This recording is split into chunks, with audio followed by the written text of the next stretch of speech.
প্রথমে আমরা একটা সার্কেল করে নিলাম। এরকম একটা তিনটা পার্ট হলো কাগজের, উপরের অংশ, মাঝের অংশ এবং নিচের অংশ। নিচের অংশটা কিন্তু একটু ছোট নেব আমরা, নিচের অংশটা আমরা ছোট নেব। আমি আরেকটু ওয়াইড করি তোমরা যাতে পরিপূর্ণ রূপে দেখতে পাও। এই যে পরিপূর্ণ কাগজটা, নিচের অংশটা আমরা একটু কম নিলাম। এরপরে আমরা এই নিচের অংশের কাজটা প্রথম করব। দেখো এই অংশটুকু কিন্তু আমরা বোঝাবো একটা কাঠের পাটাতন, একটা কাঠের পাটাতন বোঝাবো। এটা বোঝানোর জন্য আমরা প্রথমে একদম মাঝ বরাবর এরকম ভাবে দুইটা রেখা টানবো। এই মাথার দিকটা, এই দিকটা একটু চিকন হবে এবং পেছন দিকটা একটু মোটা হবে। এরকম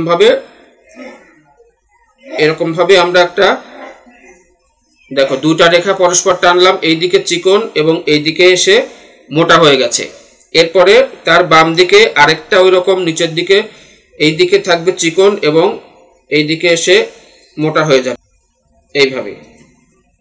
এই পাশেও ঠিক তাই, এই দিকে এসে একটু মোটা হয়ে যাবে, বেশি মোটা, অর্থাৎ কাঠের পাটাতন। আমরা যখন এই পাশ থেকে দেখি বা ক্যামেরা দিয়ে ছবি তুলি তখন কিন্তু এরকম লাগে দেখতে। ওকে, এরপরে আমরা এই পাটাতনগুলোর ওপরে আমরা একটা নির্দিষ্ট উচ্চতায় আমরা এরকম পাশাপাশি দুটো করে দাগ দিয়ে খুঁটির মতো অংশ বানাবো এরকম, এবং এই একই উচ্চতায় এবং সমান সমান দূরত্বে আমরা এরকম করে দিয়ে যাব। এরকম একটা জিনিস দাঁড়ালো। এরপরে দেখো, এরপরে আমাদের এই যে পাটাতনের এই ডান পাশ থেকে এবং বাম পাশ থেকে কিছুটা অংশ আমাদের থাকবে হচ্ছে মাটি। এরকম ভাবে মনে করো দুইটা পার্ট বেরিয়ে গিয়েছে। এইবার ঠিক মাঝামাঝি মিডিলে আমরা একটা সূর্য এঁকে দেব। এটাও উপরে হাফ এবং এটারও নিচে থাকবে হাফ। ওটা আমরা কালার করার সময় নিচের অংশটা আমরা যেরকম করে সুন্দর করে কালার করে দেই সেটা করে দেব। এই নিচের অংশটা একটু ঝাপসা, উপরেরটা মনে করো একটু গাঢ় করে আঁকলাম, কারণ নিচের এইটুকু কিন্তু পানির মধ্যে সূর্যটা দেখা যাচ্ছে সেটা, আর এটা উপরের অংশ। এখন দেখো আমরা এই দুই পাশে আমরা কিছু গাছ আঁকবো, সেগুলো হচ্ছে তাল গাছ। আমরা সাধারণত নারকেল গাছ এঁকে থাকি বেশিরভাগই, আজকে আমরা আঁকবো তাল গাছ।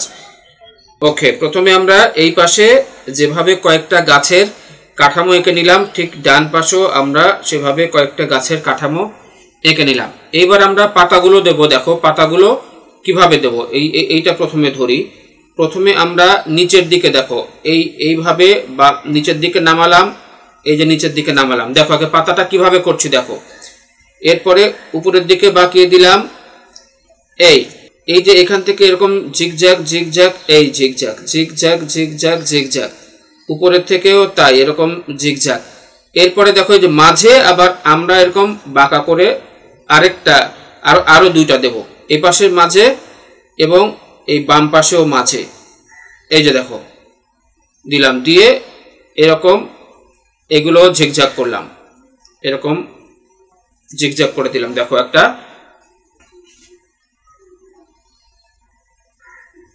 তাল গাছের শেপ হয়ে গেল। এই প্রত্যেকটা এরকম ভাবে আমরা জিগজ্যাগ করে দিয়ে বিভিন্ন রকম ভাবে তাল গাছ আঁকা যায়। এটা হচ্ছে সহজ পদ্ধতি দ্রুত এঁকে ফেলার জন্য। ওকে, আমাদের দুই পাশের দেখো তাল গাছগুলো আঁকা কিন্তু শেষ এবং মাঝের সূর্যটাও আমাদের আঁকা শেষ। এবার আমরা কি করব, আমরা যথারীতি দৃশ্যটা সুন্দর করার জন্য আমরা এখানে একটা নৌকা এঁকে দেব। এটা কিন্তু খুব সিম্পল নৌকা, আমরা সহজে যে নৌকাটা আঁকি সেটাই আমি আঁকছি। এবং মাঝের এই রেখাটা আমরা একটু বড় করে আঁকবো। এবার একটু বড় করে আঁকবো কারণ পালটা একটু ডিফারেন্ট হবে। প্রথম পালটা আমরা কিন্তু আগে এঁকেছিলাম এরকম করে দিয়ে, এরকম করে দিয়ে, এরকম করে এমনি দিয়েছিলাম, মনে আছে তোমাদের নিশ্চয়ই। এবার এর উপর থেকে এখান থেকে আমরা এই করব, আবার এখান থেকে এই করব, এই করব, এই করব। এইখানেও আমরা পেছনে আরেকটা পাল দেব। এখান থেকে আবার ওই আগের মতো, আগে আমরা যেরকম এরকম করে দিয়ে দিয়েছিলাম, ওরকম করে এবারও দিয়ে দেব। অর্থাৎ এইখান থেকে দূর দিগন্ত মাটি, মানে দূরের গ্রাম বা দূরের গাছপালা, এইগুলো এসে মিশে গেছে। এই গাছগুলো কিন্তু, এই তাল গাছগুলো কিন্তু আমাদের এই দিকে আছে, সুতরাং এই তাল গাছগুলোর উপর দিয়ে এই রেখাটা কিন্তু থাকবে না। এই রেখাটা কিন্তু তাল গাছগুলোর উপর দিয়ে থাকবে না, তাল গাছগুলোর পেছন দিয়ে থাকবে। এটা পরে আমরা ঠিক করে দেব। তাল গাছের উপর দিয়ে এই রেখাগুলো থাকবে না। এই মোটামুটি কিন্তু আমাদের দৃশ্যর কাঠামো কিন্তু কমপ্লিট।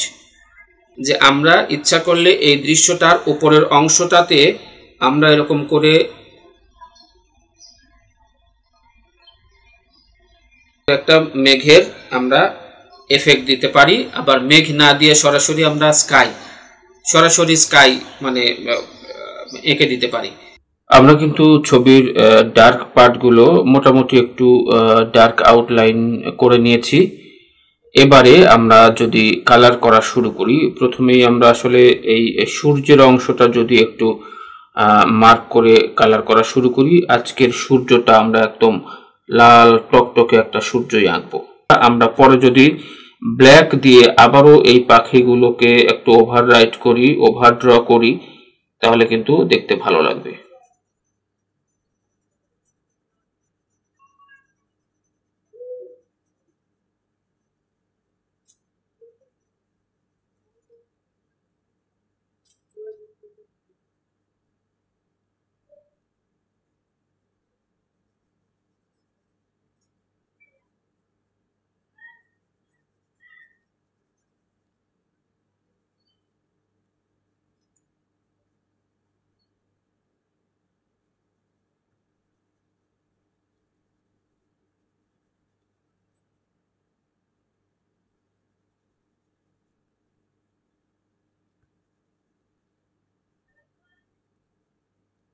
গাঢ় একদম রক্ত লাল সূর্য আমরা আঁকলাম।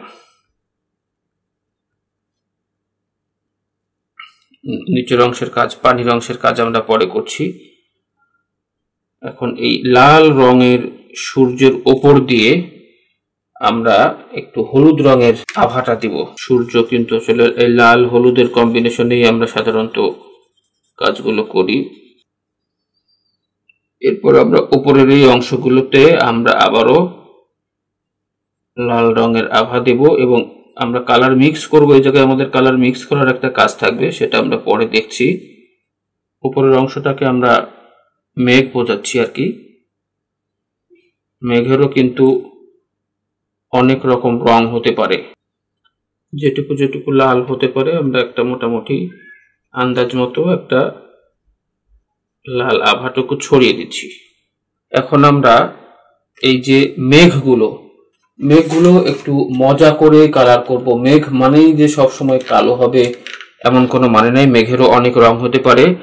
আমরা এই যে দেখো বেগুনি একটা কালার নিচ্ছি। বেগুনি কালারটা মেঘের এই দিক দিয়ে আমরা দিয়ে দিচ্ছি।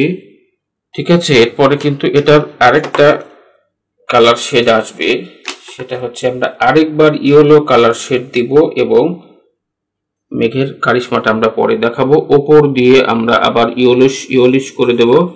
প্রথমে হালকা করে দিচ্ছি, পরে আমরা আবার এখানে যেখানে গাঢ়, যেখানে যেমন প্রয়োজন আমরা সেটা পরে আবার করব। হালকা গোলাপি কালারটা এই যে বেগুনির সাথে এখানে একটা কম্বিনেশন করার চেষ্টা করি। এইভাবে আমরা একটু কালারফুল মেঘ পেতে পারি কিনা দেখি। মেঘের অনেক রং, এই কথাটির সার্থকতা আমরা একটু দেখাতে চাই এই ছবিটার মধ্যে, যে আসলে মেঘেরও অনেক রং হয় অনেক সময়। এরকম একটা আভা আনলাম আর কি। এবারে গাছের পাতার যে সবুজ অংশগুলো সেগুলো চলো আমরা একটু দিয়ে নেবার চেষ্টা করি। এটাকে যদি আমরা প্রপার সূর্যাস্ত আঁকতে চাইতাম তাহলে কিন্তু অ্যাপ্রোপ্রিয়েটলি এটার কিন্তু এই গাছপালা সহ যে সাবজেক্টগুলো যেগুলো আমরা এখন আমাদের দৃষ্টিগোচর হচ্ছে, এইগুলোকে কিন্তু আমরা ফুল ব্ল্যাক করে ফেলতাম। কারণ হচ্ছে যে সূর্যাস্তের সময় বা সন্ধ্যার সময় কিন্তু কোনো রং, দূর থেকে কোনো কিছুর কোনো রং বোঝা যায় না, সবগুলো ব্ল্যাক লাগে। কিন্তু আমরা সেটা করিনি, আমরা তো গ্রামাটিক্যাল বিষয়টা মাথায় না রেখে আমরা একটু একটা কালারফুল ছবি আঁকার চেষ্টা করছি, যাতে করে আমাদের বাচ্চারা মজা পায়, তারা রং নিয়ে খেলতে ভালোবাসে এবং তারা রঙিন ছবি দেখতে পছন্দ করে। আমরা পরবর্তীতে ধীরে ধীরে আঁকতে আঁকতে যখন কালার সচেতন হব, কালারের মিনিং গুলো বুঝবো, এরপরে কোথায় কি কালার হওয়া উচিত সে বিষয়গুলো মাথায় রেখে কিন্তু আমরা ছবিগুলো আঁকবো। ওকে, এরই মধ্যে আমি কিন্তু বেশ খানিকটা কাজ এগিয়ে নিয়েছি। অর্থাৎ এই যে এই অংশগুলো সবুজ, গ্রিন কলাপাতা সবুজ করার পরে এই যে এই অংশগুলো হালকা কলাপাতা সবুজ করে দিয়েছি, এবং এখানে কাঠের যে পাটাতনগুলো তোমরা দেখতে পাচ্ছ, এগুলো কিন্তু আমি দুইটা কালার দিয়ে ভরপুর করছি, অর্থাৎ বেগুনি, ডিপ বেগুনি এবং এটা হচ্ছে কমলা। এই দুইটা কালার দিয়ে ফুল কিন্তু আমি ফিল করে দিয়েছি। আমি আগেই বলেছি যে ছবিটি কালারফুল করাটা কিন্তু আমার উদ্দেশ্য। এরপরে কিন্তু আমাদের বাকি থাকে এখন এই পানির রং এবং নৌকার এই যে পালগুলো, এই পালগুলোর এখন কিন্তু করতে হবে, কালারটা করতে হবে। তো চলো আমরা বাকি কাজটা শেষ করে ফেলি।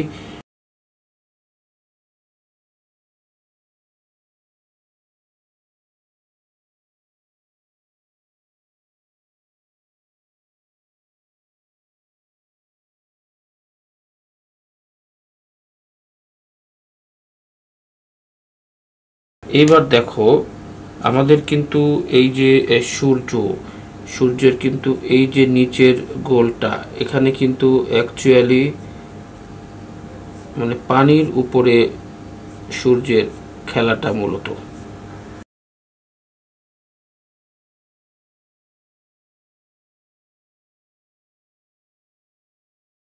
আমরা মোটামুটি একটা কালার ফুল ছবির কিন্তু শেপ নিয়ে এসেছি, এবং পানির উপরে আমরা কিন্তু ব্লু কালার প্রথম দিয়ে নিয়েছিলাম, স্কাই ব্লু যেটা।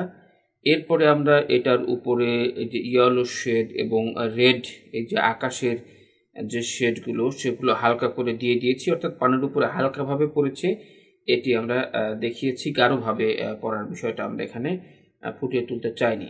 এখন কিন্তু কিছুটা কাজ আমাদের ফাঁকে ফাঁকে কিন্তু বাকি রয়ে গিয়েছে, সেগুলো করে নিতে হবে।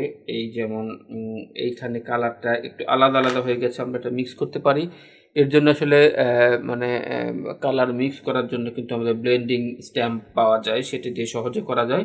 তবে আমরা মানে এখন আর কি খুব সহজে হাত দিয়ে এই জায়গাগুলোতে, যে লাল এবং ইয়েলোর মাঝামাঝি জায়গাগুলোতে এরকম করে যদি ঘষে দিই, তাহলে কিন্তু কালারটা মোটামুটি ব্লেন্ড হয়ে যায়। অর্থাৎ ইয়েলো এবং রেড কালারটা এটা কিন্তু এরকম একটা ব্লেন্ড হয়ে যাচ্ছে, অর্থাৎ এখন যে আলাদা আলাদা দুটো কালার রয়েছে এই জিনিসটা থাকছে না, এটাকে আমরা মোটামুটি অনেকখানি ব্লেন্ড করে ফেলতে পারছি। মোটামুটি কিন্তু এখন একটা ব্লেন্ডিং কিন্তু হয়ে গেছে। এখন আমরা কিন্তু আমাদের ইচ্ছে মতো আমরা একটু ভালো করে ছবিটা দেখে নিয়ে আমরা কোন রংটা একটু গাঢ় করলে ভালো হয়, কোন জায়গায় শেডটা আর একটু হালকা করলে বা একটু ডিপ করলে ভালো হয়, সেটা দেখে দেখে কিন্তু এখন আমরা সেই বাকি কাজটুকু কিন্তু আমরা করে ফেলতে পারবো। শেডের যে কাজগুলো থাকে সেই শেডের কাজগুলো আমরা এখন আমাদের ইচ্ছে মতো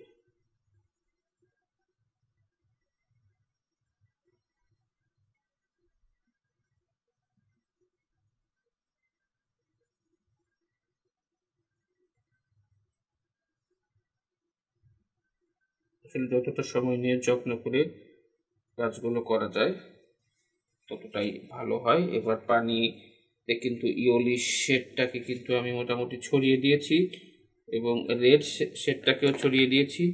রেডটাকে আমরা ইচ্ছে করলে আরেকটু ছড়িয়ে দিতে পারি। এখন পানির উপরে রেডটা যতই বসাবো আমরা কিন্তু এটা এই স্কাই ব্লুর উপরে কিন্তু একটা পিঙ্ক একটা আভা কিন্তু ফুটে উঠবে এবং পানির উপরে কিন্তু এই ধরনেরই কিন্তু মনে হয়।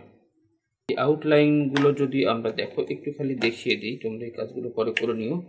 এই ব্ল্যাক দিয়ে এখন যদি গাছের এই আউটলাইনগুলোকে আমরা এবার আরেকবার যদি দিয়ে দিই, তাহলে কিন্তু এটা দারুণভাবে ফুটবে।